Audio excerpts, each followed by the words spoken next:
Assalomu alaykum barcha obunachilarga. Mana men sizlarga sariq ma'lumot beraman. Mana shu bizda ikki tup sariq anjir bor. Mana o'tgan yil yo'q o'ylashib ketgan, aytdimmi, safarda yurganimga 5-6 yil nima bo'lib ketgan. Mana buni qattiq kesish qilganman. Kesib buni butaganman mana. O'shaning uchun shoxlari mana uzayib, haligi barglari yashnab zo'r bo'lgan.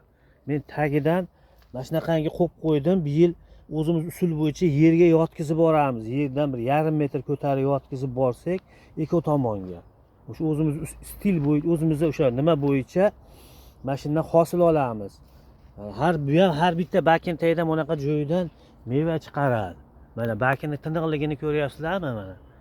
Va xolasa zo'r bo'ladi. Mana buni tagidan ham qo'yib qo'yganman, ikki tomonga yotkizamiz. O'zimizda o'sha soha nimamiz bo'yicha buni tarbiyalaymiz mana.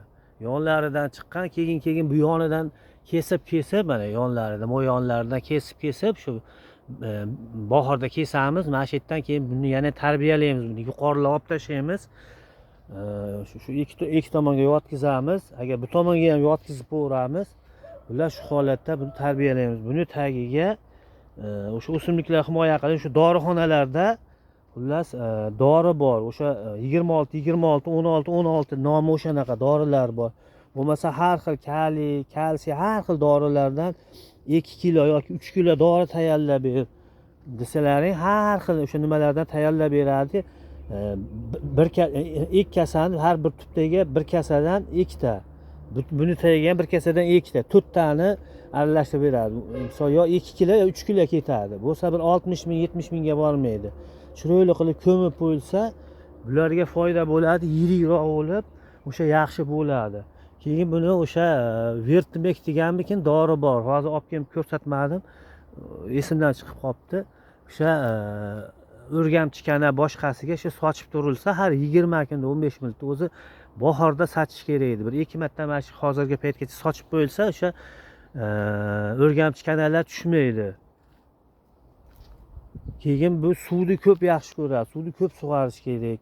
Ko'llatib sug'arish kerak buni tagini. Keyin go'ng sharbat qilsalaring bo'ladi. Bu anjir shunaqangi dori narsaki, hali tutqanog'i bolalar, yiqilib tushganlar to'yib yesa, uyda bo'lsa, o'shalarga foydasi bor. Buni quritib qo'yilsa, qishda o'sha o'rik, har xil narsalarni o'sha damlab ichib tursa, o'shanga foydasi bor. Bu anjir juda dorivor narsa. Har bir odamning uyida sarig'idan, oqidan, o'sha sarig'idan, o'sha qorasidan bo'lish kerak buni. Shuning uchun bu shunaqangi o'z jannatdan chiqqan deyiladi bu. Jannatdan chiqqan bu. Bu juda dorivor narsa. Hamma odam ekina bundan. O'sha men ko'rsatganda qilib tarbiyalab olsalaring, xudo xolasa yaxshi bo'ladi. Bir ko'ringlar, mana men sekin tashlab boraman, mana qishgacha o'sha egib qo'yganlarimda natijalarini ko'rasizlar mana. Qanday bir chiroyli ketyapti. Bu o'tgan yili umuman mevalarni yeb bo'lmaydigan darajaga kelganda, ko'p quvvorgan, qarov bo'lmagan, o'smay qolgan, shunaqa bo'lib bir xunuk natijalar bo'lganda endi bunga. Bu yil mana baklari toza mana, ko'k mana. Mana. Mevalaringga bee'tibor bo'lmanglar. Nimagaki o'zingiz ham, bola chaqangiz ham yeydi. Jichcha shu qarov bo'lsa, shirin bo'ladi, yaxshi bo'ladi. Mana, qaranglar qanday chiroyli bo'lib qolgan. Endi daraxtlarni ayab bo'lmaydi, daraxtni ayasangiz, ko'p meva ko'payib ketib qoladi, o'smay qoladi yoki kasallanadi daraxtlar ham. Mevalarni yeb bo'lmaydigan holatga keladi. Buni butab chiroyli qilib turilsa, o'sha mevasi ham yirik bo'ladi, ham shirin bo'ladi, yaxshi bo'ladi. Buni tagidan o'sha suvni ko'proq berib turinglar, yaxshi bo'ladi mana oq anjarimiz. Buni sekin shaklga keltiramiz, pasaytiramiz xudo xolasa.